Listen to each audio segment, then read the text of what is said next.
Hello there everybody, my name is Adam Clery. This is of course Gareth Morgan, you know him by now, and we're here on the Lord's Day to give you a hot fried slice of good old-fashioned traditional English breakfast news. Are you excited? I'm hungry. I'm really hungry, yeah. Coming up for you today, there's some news on Taynara, Conti and her status in NXT. WWE apparently tampering with some contracts. There's some news on Chelsea Green and her status in NXT. And Will Ospreay's making a move. He's making moves. This is the news. Sunday news. We need like a Sunday news strap line or something like that. But before we begin, I say that because we literally just recorded the whole thing and went out and there was this other news, so we've got to come back in and do this, but we're going to put it at the start because it's probably the most interesting news.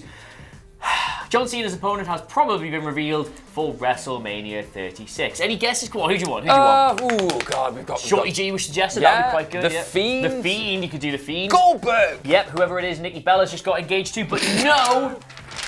This is a partial exchange from the Wrestling Observer Radio in which they're talking about John Cena. So Meltzer goes, Cena's going to wrestle at WrestleMania this year. Awesome. And Alvarez goes, well, who's he wrestling? And Meltzer goes, well, I'll tell you tomorrow because I actually have been told, but it's not like I don't believe it because I know it's probably true, but I can't believe it. Put it this way, it's so underwhelming that it's ridiculous and absolutely confusing and makes no sense. To which Alvarez opines, so it's either Corbin or Elias then.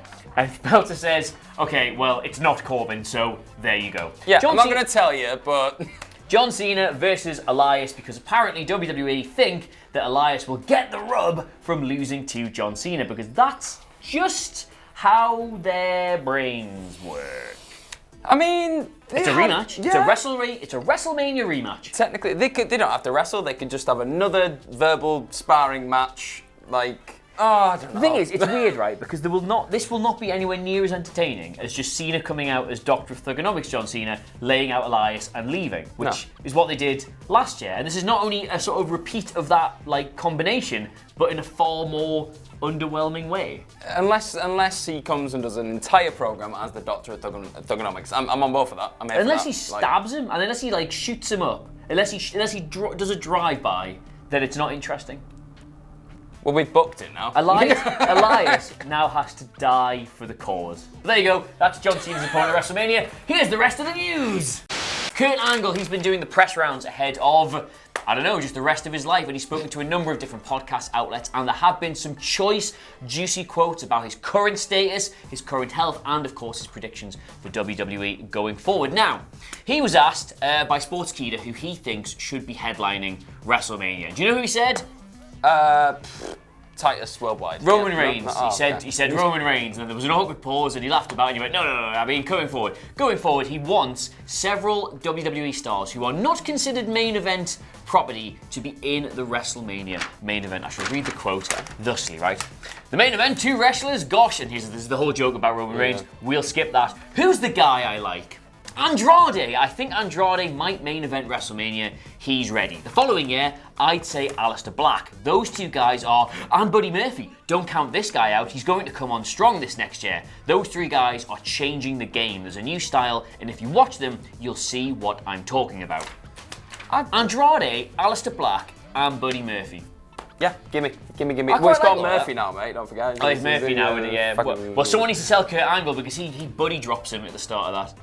Yeah. Oh, yeah, he does. Mind you, this is very much obviously Drew's going into the main event or like one of the main events of WrestleMania. But along with those 3, those 4 have kind of been the real standouts of Monday Night Raw the last couple of weeks. The kind of flag bearers, I'd say. It's kind of been interesting because Raw's really picked up in recent weeks. It's benefited from more consistent storylines. The show feeling more well structured across the 3-hour run rather than just like, as Simon Miller would say, stuff just happening. Yeah. And right at the heart of that. Yeah, Aleister Black stuff hasn't been brilliant, but he's impressed when he's performed. Murphy, as we've got to call him, he's probably been the standout guy in all of it. And Andrade, well, he's not been around for the last fortnight, but prior to that suspension, did look really, really good. And I'm sure he's going to come back into that United States title picture, as he's still the United States champion. And, I don't know, there's stuff he can do with Humberto, there's stuff he can do with Angel Garza, there's stuff he could still do with Rey Mysterio. It's good, but none of them immediately scream like destined for the main event. So it's a long road to go between here and next year's WrestleMania. I wouldn't say position-wise they're in. Yeah, they are. Well, is he kind of alluding to? He said that he's alluding to Andrade doing it this year. So that's one of those I think things. he's just kind of generally talking about future WrestleMania main events. Well, going forward, he's definitely in that position. I would love it if he was talking about this year. Somehow they're going to have to come up with a storyline that gets Drew out of the main event and we have Andrade versus Brock Lesnar. I'll be up for that. I think. I'll just get Brock out of it. Get Brock out of it. He also talked about AJ Styles, which is quite interesting. Obviously, Styles has been with the company for a number of years now. I want to say 2016 Royal Rumble, 2015 Royal Rumble. Yeah, funny story, Rock Culture Trivia for you. Do you know we had the last interview with AJ Styles before he went to WWE? No way. And he barefaced lied to us. So he said he would hang out with us the night of the Royal Rumble because he had no plans. And we were like, are you sure? Are you sure? He's like, I got no plans, man. I don't know what I'm doing that night. Why don't we hang out? I definitely remember that kind of period of him just no selling it all. Every single thing, he was like, nah, no way, I'm leaving New Japan. But yeah, nothing's up. We got the last interview with him where he lied to our faces. Anyway, so obviously when he came out the Rumble, we were like, hey, it's AJ Styles, you liar, piece of shit. Anyway. I think WWE should have brought him in 10 years ago. Unfortunately, they didn't, but they got him. AJ's still going. I'd say he's every bit as good as he was 10 years ago, so I just hope his career continues on and he can give us a few more years. He's been doing this for a while. For over 20 years, he was an amateur wrestler before. AJ is one of the best in the company, if not the best in the world, and he's been that guy for 8 years now, so he's had a lot of success. There's a whole lot of nothing that, but it is interesting that Kurt thinks WWE should have got him 10 years ago. Imagine. That would have put him smack bang in the middle of the Ruthless Aggression era? Well, it's kind of towards the end of it, 2009. Yeah, so it's that kind of period of the Randy Orton, John Cena. Well, I mean, given we're getting Randy Orton versus Edge at WrestleMania, and we had Rey Mysterio versus MVP, the nostalgia for 10 years ago was Miz great.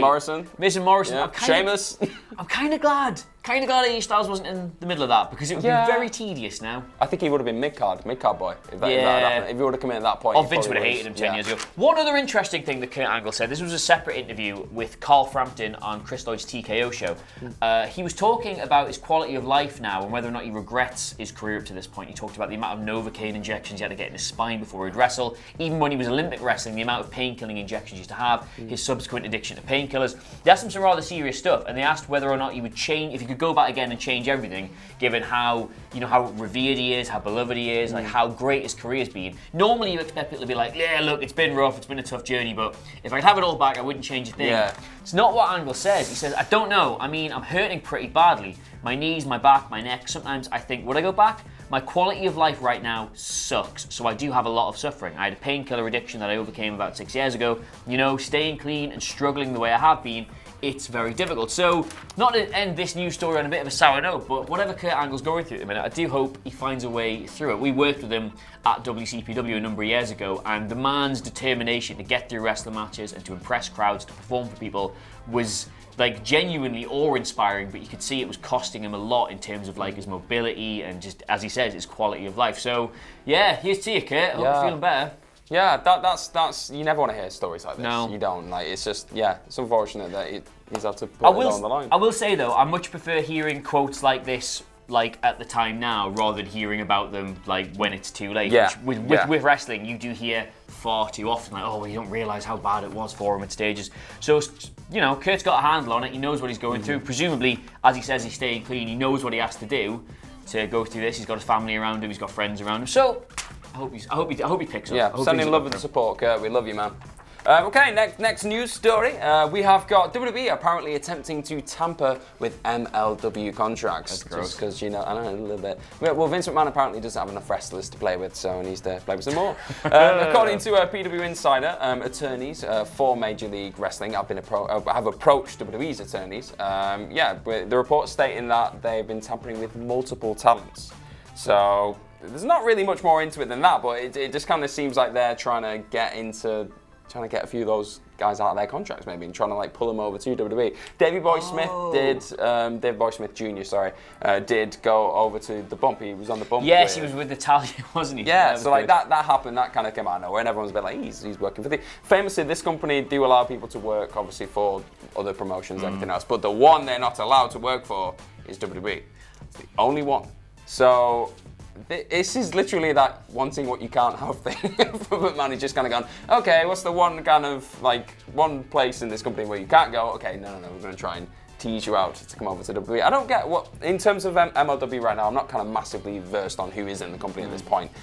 Who do they have? Alicia Ratu. That's the only person on my Twitter, the only person I follow on Twitter who is in MLW at the minute is Alicia Ratu. So I don't know, maybe I'll ask her. It's one of those, like, I don't know what kind of high-profile talent they want to kind of pick from their company. It just seems odd. WWE have obviously got this habit of leaning into, not smaller promotions, obviously, like, they've got relationships with OTT, with Progress, and with ICW over here, they have stuff with WXW in Germany. MLW feels at that kind of level that they could, sort of like where Evolve are, where they could put the squeeze on them a little bit and work together, by which we can take all your top guys and we might throw you a Matt Riddle for a pay-per-view every couple of months. It doesn't seem like this. Yeah, I know. It's just, for the life of me, why WWE would want to interfere with MLW contracts and try and get, unless they were literally trying to sign half their roster, which if you're WWE, you can just do. Yeah, that's not tampering. You've got the financial clout to go there and just pick whoever you want from there. So I don't really know what they're trying to do with that. We will watch that one with bated breath as it develops, especially if the lawyers are involved. Oh, that's when it gets really good.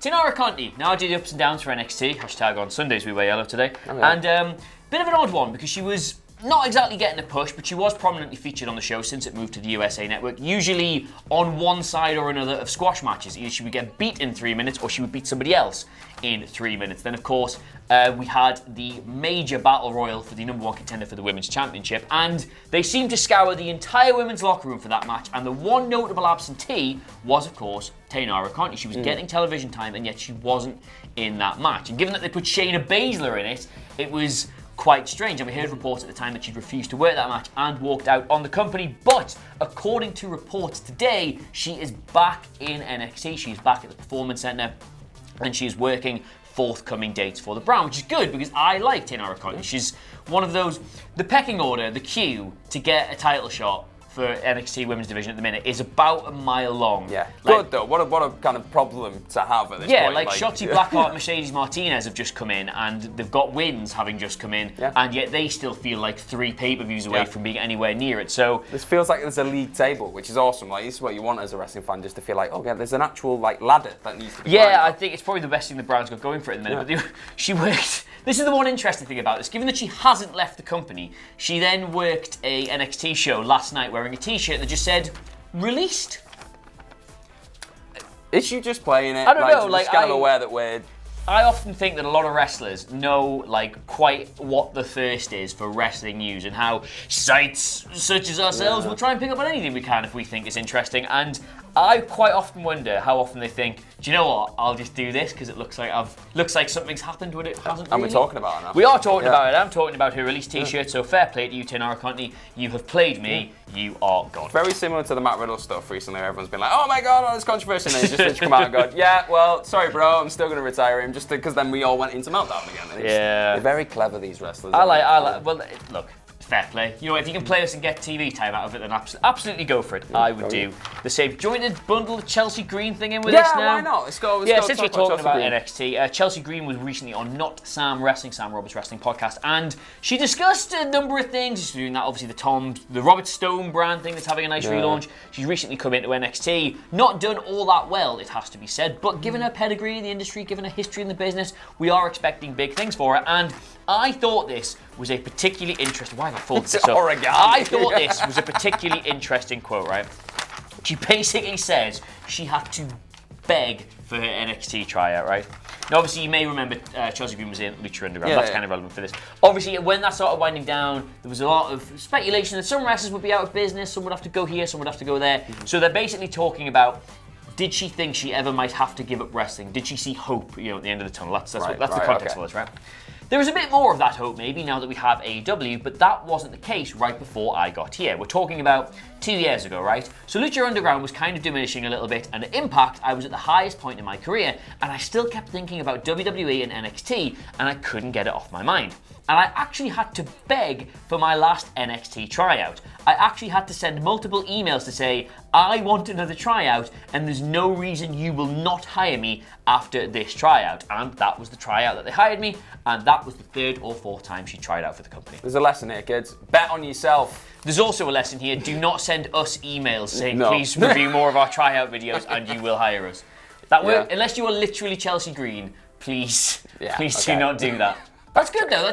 You're right, though. There is a lesson there, and bet on yourself. I like that. Yeah. Although, Chelsea Green would have done absolutely fine in wrestling had she not gone to WWE, especially as they say with AEW around. She's probably the absolute prime candidate for somebody who would really have benefited from being in AEW. It's a shame that we can't, obviously, because we're not all mind readers and we can't time travel or anything else. If she kind of had that foresight to know that was coming, none of us did. Do you know what I mean? If she'd just kind of not been patient, because you're not to know this kind of thing is on the horizon, but it's just an awful time. Not awful time, because she's in NXT now. She's kind of trying to have stuff happen, It's still there. Look, she's not exactly, no disrespect to Chelsea Green, but she's not exactly setting the world on fire in NXT at the minute. Mostly because, as we said during the Taynara Conti story, there's just not enough TV time for the level of talent they have in that women's division. They can get away with, I think the most I've seen on NXT is one big match and then 2 squashes, 3 segments across the night. And that's still only got 6 women on television. You know what I mean? And there's 15, nearly 20 in the division who you think should be getting on television at some point. So if the whole Robert Stone brand thing doesn't work out for her, I would assume there's a home for her somewhere like AEW. Yeah, that'd be good. I'd like to see her there maybe one day. So we'll see what happens there. But our next story, now I'm not sure how to kind of segue into this one. Maybe stuff happening outside of WWE. That's not really. From Chelsea. No, I've got nothing. No, Chelsea's going to maybe have a heavyweight career. I've got nothing. No, nothing. Well, Ospreay is making the move up to heavyweight. There you go. There's your news. Last night he won the British Heavyweight Championship against Zack Sabre Jr. That's the incredible kind of rivalry that's come out off the back of the New Japan Wrestle Kingdom show. And he announced straight after that match. He was at Rev Pro High Stakes. He announced straight after on Twitter that he will finally be making that move up to heavyweight. He said, 7 years put to rest, new British heavyweight champion. I will now officially make the jump and be competing in the heavyweight division. The guy had a hell of a 2019. The guy probably had the most critically acclaimed year in professional wrestling ever? Nah, it's probably it's up there. He certainly had the most critically acclaimed 2019 of anybody. And given that a lot of people, Ospreay's ability's never been in question. Everybody's always really appreciated what he can do in the ring and how he can innovate things and his high flying ability. But there's always been a bit of Ospreay's just a stunt man. He's just an acrobat. He doesn't really do anything. Whereas last year he put on some of the greatest matches in New Japan Pro Wrestling for many years. He went all over the world on the Indies and did the same as well. The guy is legit now. You cannot question he's a genuine storyteller. He's a genuine storyteller. He crafts stories so well, and he's added that. I kind of spoke about it a little bit last year when he was starting to add this kind of brutal, just nastiness to his character. Do you know what I mean? He dialed everything up. He could still flip around, do everything else, and just be a high flying, just awesome guy to watch. But there was this little brutality that he kind of interlaced into his character that instantly made him more engaging. You were like, this guy could be a serious threat. There's the potential there now to become this heavyweight superstar. Really. Yeah, Ospreay himself has spoken a number of times that he doesn't know how long his career is going to be. He's had some injury problems as it is already. To be fair, the guy's actually started working that into how he performs. He makes you worry about him in the ring. The guy's capable of getting thrown almost to the exact wrong centimetre under a turnbuckle, and you think, oh my god, that's a horrible bump, but he's actually done it absolutely perfectly. He plays. Sasha Banks does it as well. Because of Sasha Banks' history of injuries, you're always every time she sells something. And Ospreay himself has said he doesn't quite know how long his career is going to be, so you hope he can maximise it while he can. Do you think with this move up to heavyweight, this is going to edit or alter his style in any way? Is he going to maybe tone down on the high flying? I don't know. Genuinely, this is the thing. I don't know what he's going to do with the move up to heavyweight. He might stay the same. He might come up. The guy reinvents himself every couple of years in terms of how he works in the ring. Sometimes even if it's just subtly. So I don't know. It's a paradigm shift, as his compatriots would say. So yeah, interesting. Some awesome matchups there as well, in that heavyweight division. Good job. Wrestle Kingdom's coming up in 11 months' time. Well, he's good. He can build anticipation. He's probably timed it perfectly. He already has. Yeah. That's all we've got, isn't it? Wait. Little tidbit. I was told to mention this because this one's really, really good. OTT, we mentioned before, the Irish wrestling company, have a little bit of a relationship with WWE, but also a little bit not. They do all their own stuff. They have given us basically Jordan Devlin in the last couple of years. They're sort of credited with helping him break out into the wrestling world. They have just announced a banger of a main event for next month's Scrapper Mania 6. Now, last night, David Starr defended the OTT Championship against Cobb. And it was an absolute... He cut the probe a bit. He basically came in and was like, look, all these imports coming in here, demanding title shots. No, it's not going to work like that, right? And then they went, well, guess who your next opponent is? Jon Moxley. Not getting a title match, it's a non-title match because of his whole point about you can't just come in here and demand a title shot, and fair play, Moxley has done nothing in OTT to necessitate a title shot, but he's going to work David Starr nonetheless. That takes place on the 14th and 15th of March at the National Stadium in Dublin. OTT Wrestling, Scrappermania 6. I was going to go over in April for their WrestleMania weekend show. I had that loosely planned, and I don't change it. Well, I can't. I can't because what I've done is my girlfriend's Christmas present was a little weekend away on March the 14th and 16th. She'll understand. She likes Ireland, so that'll go well. But yes, those were all the stories today. Let us know what you made of them in the comments below. Of course, don't forget to like, share, and subscribe. Gareth, where can they get you on Twitter if they wanted to do such a thing? They can find me on gmorgan04. Where can they find you? At Adam Clery, Clery. The entire What Culture Wrestling family at your disposal at What Culture WWE. We're away to get 6 hours sleep so we can stay up and watch NXT TakeOver Portland now. But in the meantime, thank you so much for watching. This has been your news, and we will see you soon. Happy Sunday. Goodbye.